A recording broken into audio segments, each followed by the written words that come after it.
Welcome to life with city channel. இன்றைக்கி இந்த சேனலில் காலிஃப்ளவர் வச்சுட்டு ஒரு ட்ரை கிரேவி பண்ணுறேன். ஸ்பைஸ் கம்மியாக க்ரன்ச்சியாக இருக்கும். அது வந்து சாம்பார் எல்லா குழம்புக்குமே நல்லாயிருக்கும். ஈவன் குருமா கூட நல்லாயிருக்கும். ஏன்னா மசாலா கம்மியாக இருக்கிறதுனால இன்றைக்கி அதை எப்படி செய்யலாம்னு சொல்லி பார்க்கலாம் வாங்க. காலிஃப்ளவர் ஃப்ரை ரொம்ப சிம்பிளாக அருமையாக ஒரு காலிஃப்ளவர் ஃப்ரை பண்ண போகிறோம். ஸ்பைஸ்லாம் ரொம்ப கம்மியாக போட்டு அந்த காலிஃப்ளவர் ஃப்ளேவரோடு பண்ண போகிறோம். அதுக்கு இந்த மாதிரி குண்டு குண்டாக வெட்டி எடுத்து வச்சுக்கலாம். எல்லாத்தையும் ஒன்றா போட்டு சுடு தண்ணியில் ஜஸ்ட்டு போட்டு எடுத்துடலாம். தண்ணியில் போட்டு தண்ணியில் உப்பு போட்டு எடுத்துடணும். அப்போ தான் கிறிஸ்பாக இருக்கும், இல்லைன்னா ரொம்ப சாகி ஆகிடும். காலிஃப்ளவரை பாயில் பண்ணிடலாம். இப்போ கால்வாசி வெந்துருச்சு.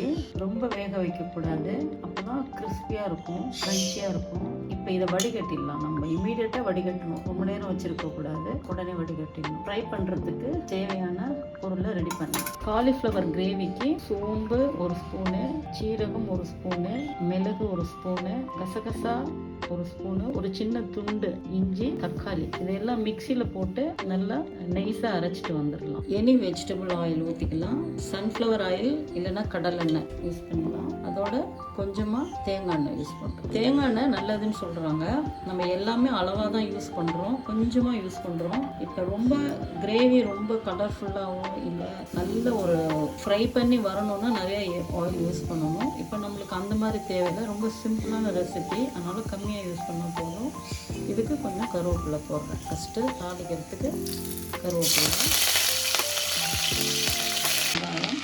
கொஞ்சம் நல்லா வதக்கிடலாம். நம்ம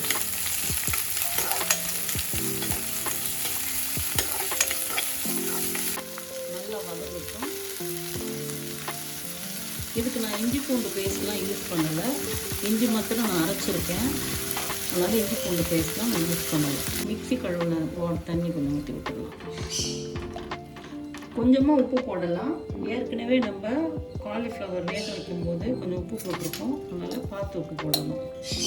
மூடி வைக்கலாம், கொஞ்சம் நேரம் சிம்மரில் வச்சு மூடி வைக்கலாம்.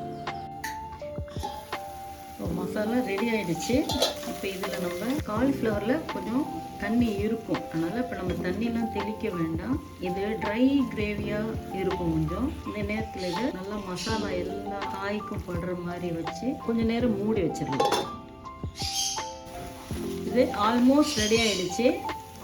இந்த கிரேவி ரெட் கலரில் இருக்காது, ஏன்னா மிளகு தான் ஜாஸ்தி, மிளகாத்தூள் கம்மியாக இருக்குது, தக்காளி ஒரே தக்காளி தான் போட்டிருக்கோம், மசாலா கம்மியாக போட்டிருக்கோம், ஸ்பைஸ் கம்மியாக இருக்குது. ஈரல் செஞ்சால் இந்த மாதிரி செஞ்சால் கூட ரொம்ப நல்லாயிருக்கும். இது ஏற்கனவே ஒரு கால்வாசி வெந்திருந்தது காலிஃப்ளவரு, அதனால் இதில் வெந்துருச்சு. ரொம்ப வெந்தாச்சுன்னா அந்த க்ரன்ச்சினஸ் போயிடும், அதனால் இப்போ ஆஃப் பண்ணிடலாம். நம்ம எப்போவுமே கடைசியாக கருவேப்பிலை போட்டால் அந்த மனம் இன்னும் ஜாஸ்தியாக இருக்கும், ரொம்ப அருமையாக இருக்கும். தாளிக்கும் போதும் போடலாம், இறக்கும் போதும் ஒரு கொத்து போடலாம். சப்போஸ் கம்மியாக கருவேப்பிலை இருந்ததுன்னா கடைசியில் இறக்கும் போது போட்டாவே அவ்வளோ அருமையாக இருக்கும்.